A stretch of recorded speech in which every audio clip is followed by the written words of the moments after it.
Desde San Cristóbal, República Dominicana, soy Milady Cecilia Durán. Mi exponencia en la dispensación, el periodo de la ley.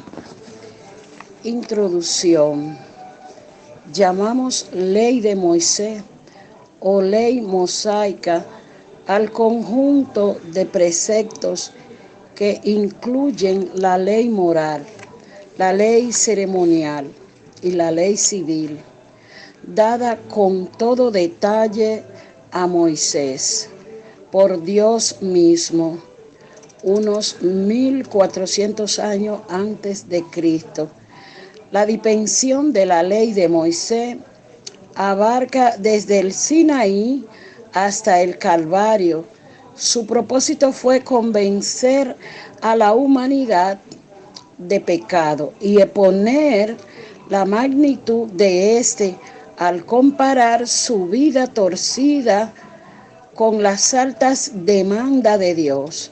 Además, la ley había educar a Israel para ser un modelo entre las naciones, instruir a través de él al resto del mundo y por medio de sus muchos tipos, ceremonias y alegorías, anunciar proféticamente al evangelio de salvación por gracia en Cristo. Recomendamos la triple dimensión de la ley. El pacto mosaico no solo tiene una disminución legal, sino otra salvífica. En Romanos 3:31 y Primera de Corintios 9:21 nos dice: la ley del Sinaí era para un pueblo redimido, no fue dada como camino de salvación. En esto consintió la perversión de la ley. Hicieron los fariseos, sino como una norma santa para un pueblo llamado a ser santo. Aún más, la ley no solamente contenía preceptos morales que desarrollaban los proclamados en los 10 mandamientos, sino que contaban también de una larga y compleja sección litúrgica. Y a la forma de concordia, el año 1576 definió la ley en su triple dimensión práctica. La ley de Dios fue dada al hombre por tres razones: para la disciplina, para que la iniquidad sea contenida con cierta barrera, para que los hombres sean llevados al conocimiento de su pecado, para que los hombres regenerados, en los cuales todavía perdura la carne y la servidumbre, pudieran tener alguna regla segura para la cual pudieran y debieran ajustar su vida. Es lo que en teología bíblica ha venido llamándose el triple uso de la ley. Me ha sido necesario escribiros amonestando que contendáis eficazmente por la fe que ha sido una vez dada a los santos. Judas 1:3. Sé que existe mucha confusión en torno al verdadero sentido bíblico de la ley y que el lugar que ocupa en la economía de la salvación. En la Biblia hallamos dos leyes, mejor conocidas como los dos testamentos. Sus reglas son distintas, por tanto es imposible guardar las dos, pero esto no las hace contradecirse, pues el mismo Dios es autor de ambas. Antes bien, fueron escritas para dos épocas distintas. La ley antigua, Torá, sirvió bien para su época particular, la nueva gracia sirve bien ahora. Consideramos las dos en más detalle. La mayoría de la iglesia hoy en día no hacen una distinción clara entre el Antiguo Testamento y el Nuevo, ya que es imposible guardar los dos. Escogen y aceptan solo la parte de ellos que les gustan y rechazan lo demás. Por ejemplo, aunque ninguna iglesia de hoy guarda toda la ley de Moisés, muchos se justifican en su participación en la guerra, citando escritura y ejemplo del Antiguo Testamento. Así rechazan la enseñanza clara que Cristo y los apóstoles dieron, que debemos amar a los enemigos y hacerle bien. Otro error común pervierte la doctrina de la gracia. Muchos al Antiguo Testamento lo llaman la ley, como si fuera la única ley, y el Nuevo Testamento lo llaman la gracia, como si no hubiera en él nada más que gracia.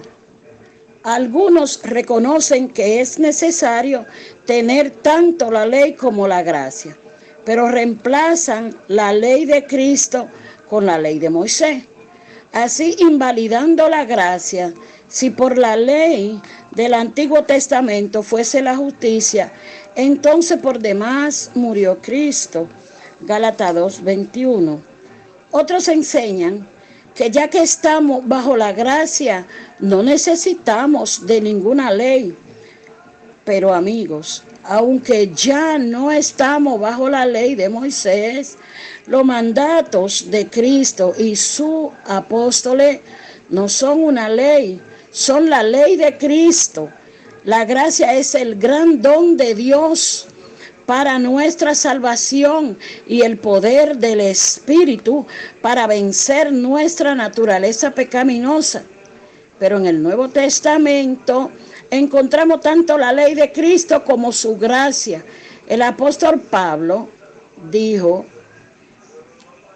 que él no estaba sin ley de Dios, sino bajo la ley de Cristo. 1 Corintios 9:21. La ley es el conjunto de instrucciones de Dios incerniente al correcto comportamiento moral, social y religioso de su pueblo, que se encuentra en los primeros 5 libros de la Biblia, la ley de Moisés o Pentateuco.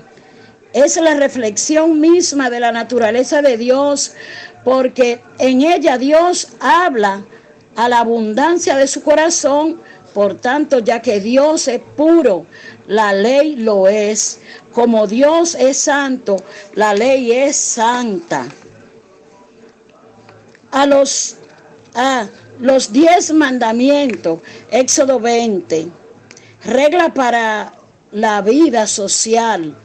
Ejemplo, Éxodo 21:1, del 23 al 33. C, para la adoración a Dios. Ejemplo, Éxodo 25:1, 31. Por medio de la entrega de la ley, expresión de la voluntad de Dios, se sancionó un pacto de obra entre Dios y el hombre. A pesar de su perfección, la ley era y es incapaz de salvar y otorgarnos eterna comunión con Dios por la incapacidad del hombre para cumplirla. La ley es un amo difícil, pues requiere que mantengamos normas perfectas de conductas moral. Cuando fallamos, lo cual es inevitable, la ley produce condenación. Para ser reo de esta condena de muerte, basta con que no cumplamos uno solo de sus preceptos. Porque cualquiera que guarde toda la ley, pero ofenda en un punto, se hace culpable de todo. Santiago 2:10. Por esta razón, la ley no perfeccionó nada.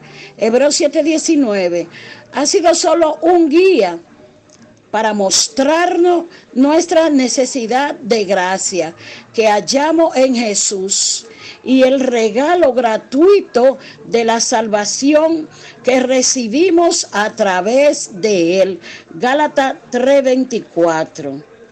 El profesor E.F. Kevan, consciente de la necesidad de clasificar los conceptos de la ley, evangelio, obra y fe, ofuscado por el antinomianismo, el dispensacionalismo extremo y el modernismo, ha prestado un excelente servicio a la iglesia de nuestra época al escribir su libro Evangelical Doctrina. El profesor Kevan nos recuerda que la ley no se opone al evangelio, sino que es una preparación al mismo, y logra demostrar que si bien la perfecta ley es la del amor, este amor propone necesariamente una ley que sea la expresión eterna del carácter y la exigencia de Dios que no ha dicho que es amor y que asimismo es soberano. La Iglesia de la Reforma consideraron siempre que la ley y el evangelio constituían dos partes de la palabra de Dios, que servían por un igual como medio de gracia, a diferencia de quienes hoy relegan la ley al Antiguo Testamento. Identifican casi ambas y solo disciernen la gracia evangelística en el Nuevo. Los mejores exágetas que ha tenido la Iglesia han sabido distinguir siempre estos dos grupos de realidades, no como enfrentando entre sí, sino completando con fines propios dentro del único plan redentor de Dios, revelado en los dos testamentos. Es signo de superficialidad concebir la antigua dispensación como un camino de salvación para la obra opuesto a una economía de gracia y fe, vigente solo en el nuevo pacto.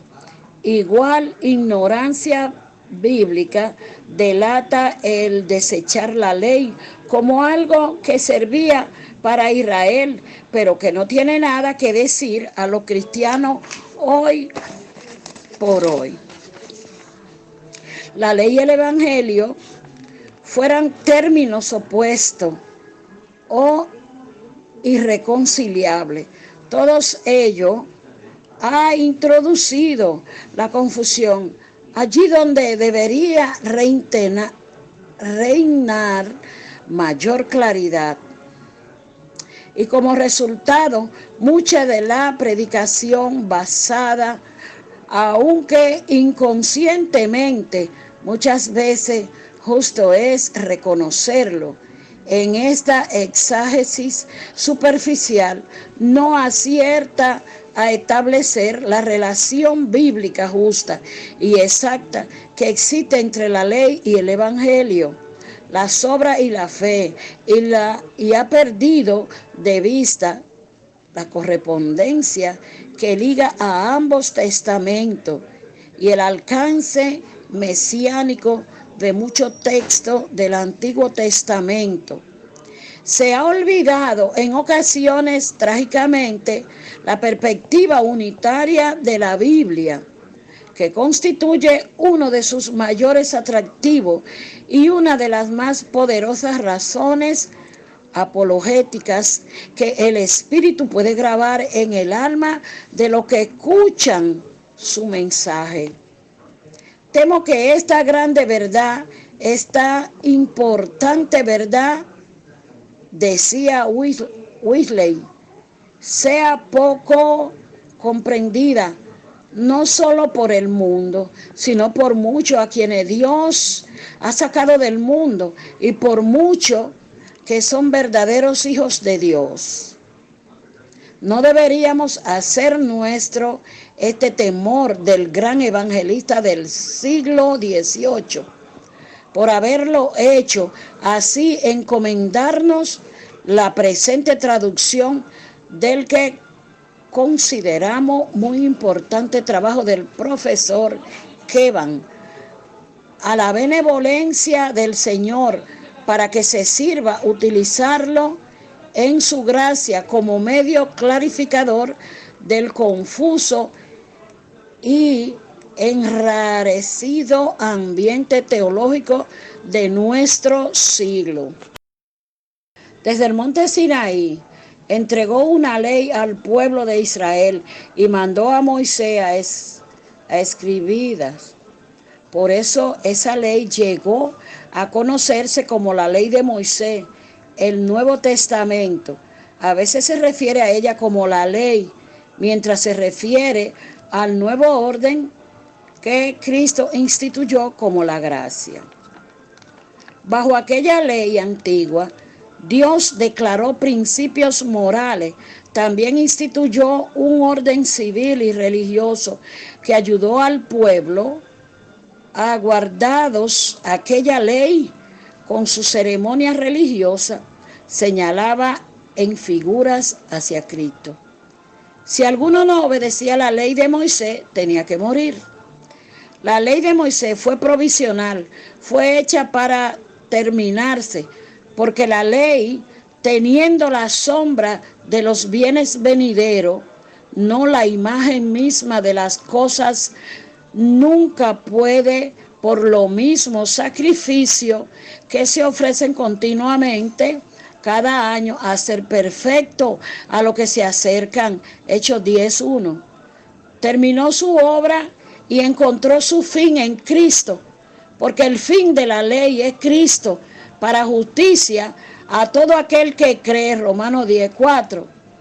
El gran reformador, el doctor Martín Lutero, artículo de Esmalcalda, artículo 4.3, parte sobre la ley, dijo: aquí consideramos que la ley ha sido dada por Dios en primer término para colocar un freno al pecado con amenazas y por el temor al castigo, y que con promesas y ofrecimientos de otorgarnos su gracia y todo bien, pero a causa de la maldad que el pecado ha causado en el hombre, todo esto ha quedado malogrado.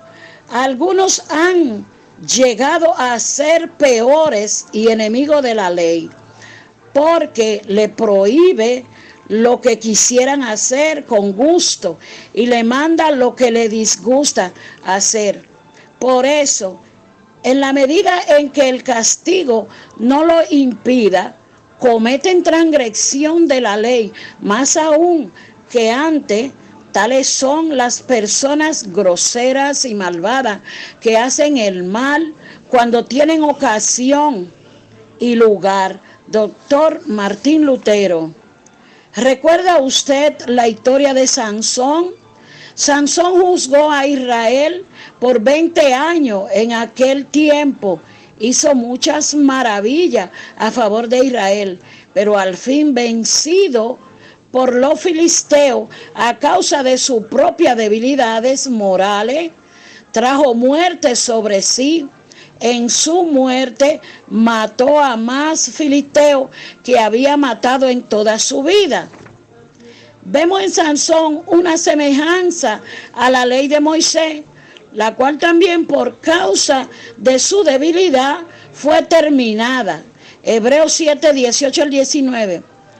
En su abrogación hizo más bien en todo el tiempo de su aplicación, Hebreos 7, 22, muriendo aquella ley falible pudo efectuarse la ley oferta, la ley perfecta de Cristo.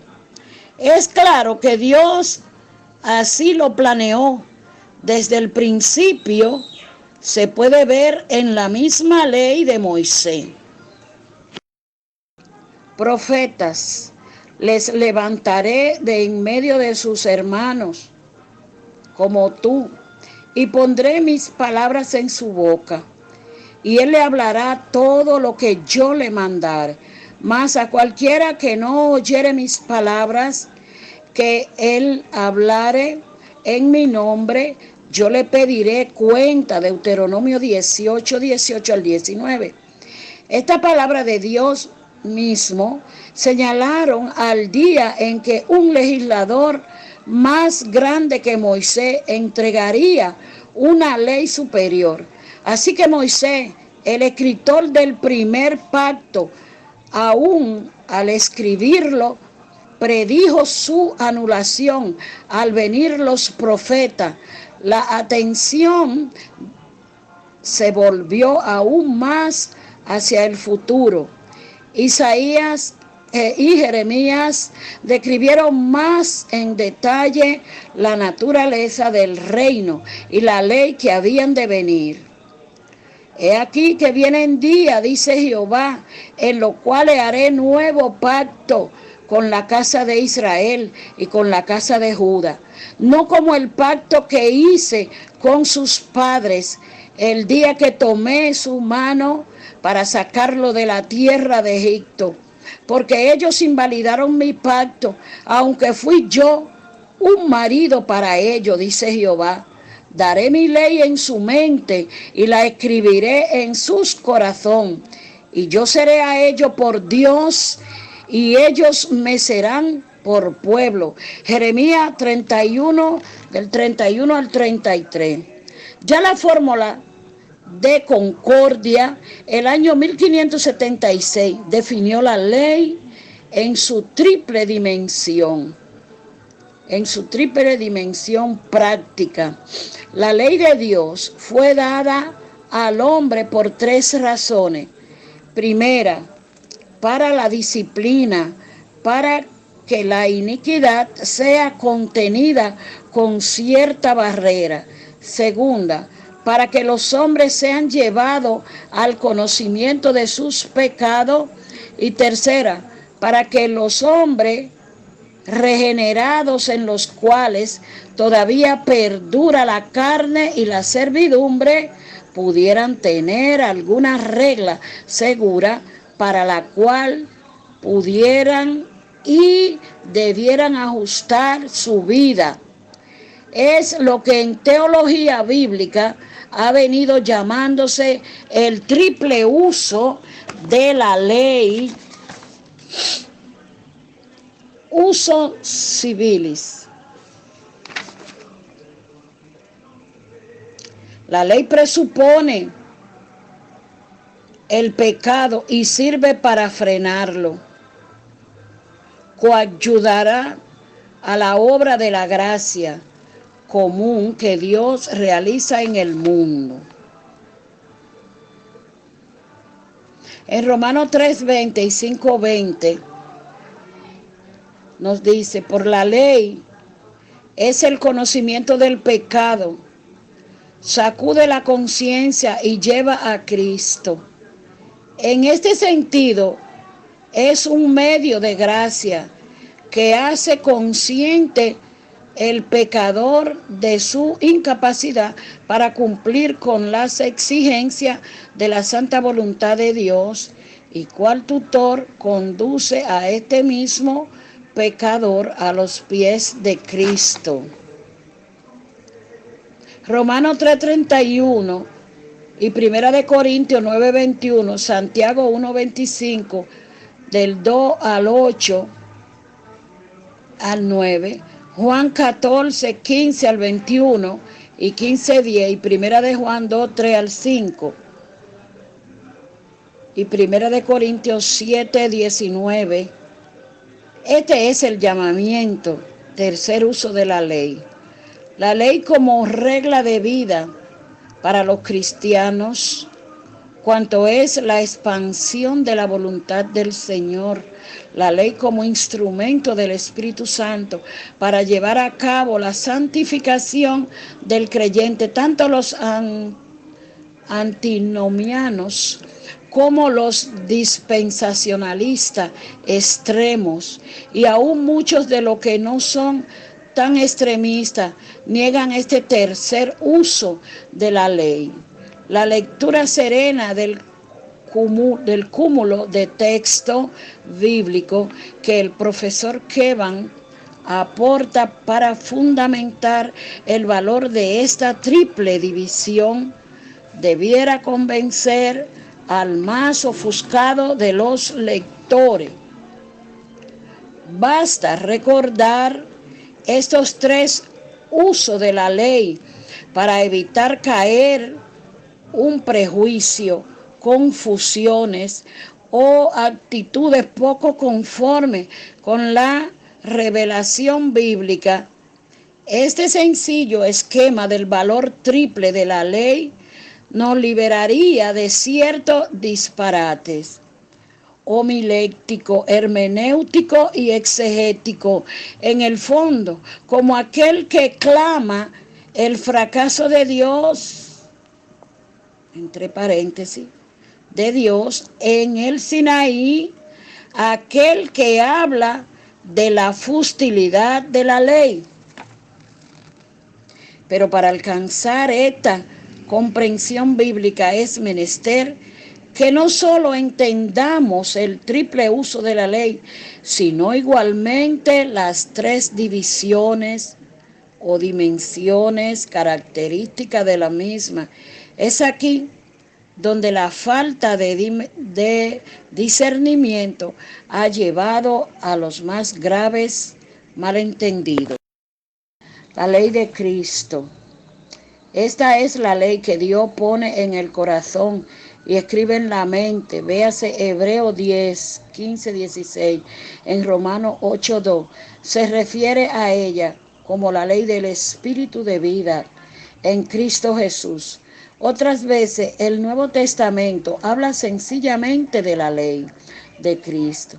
Esta ley se compone de todas las enseñanzas de Cristo y sus apóstoles grabadas en el Nuevo Testamento. Por medio de ella salimos del cautiverio de la ley de Moisés a la libertad de Cristo.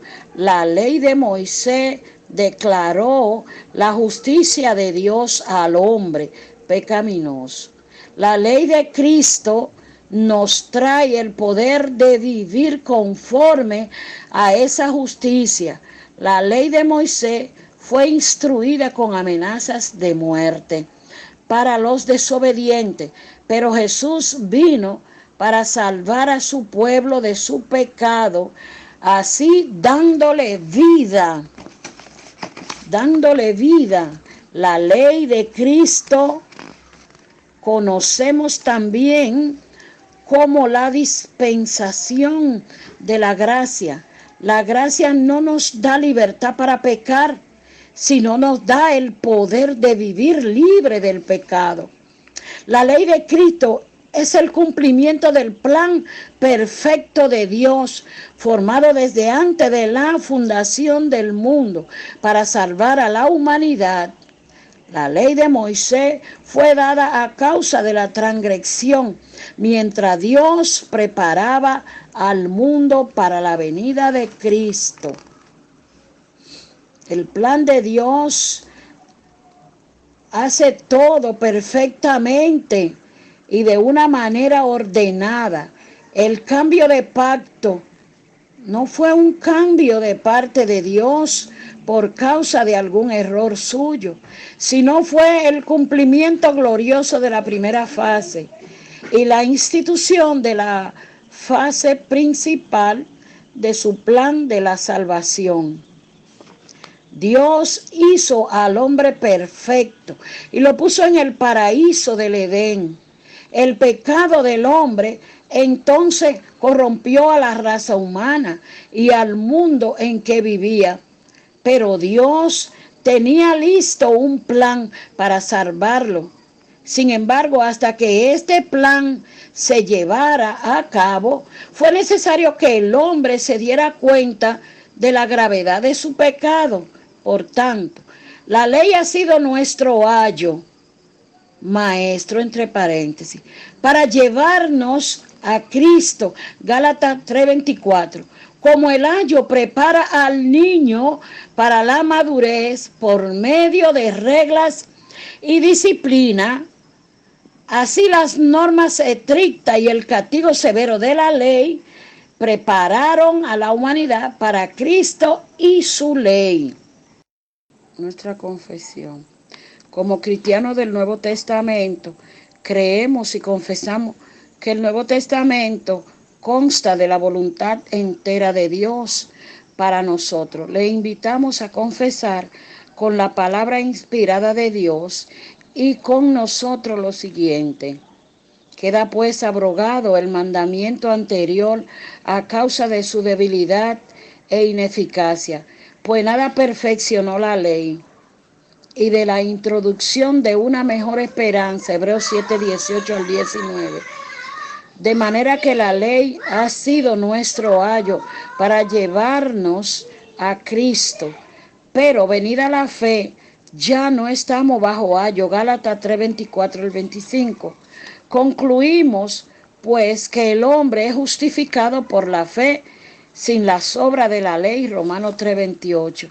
Pero ahora estamos libres de la ley por haber muerto para aquella en que estábamos sujetos, de modo que sirvamos bajo el régimen nuevo del Espíritu y no bajo el régimen viejo de la letra. Romanos 7:6.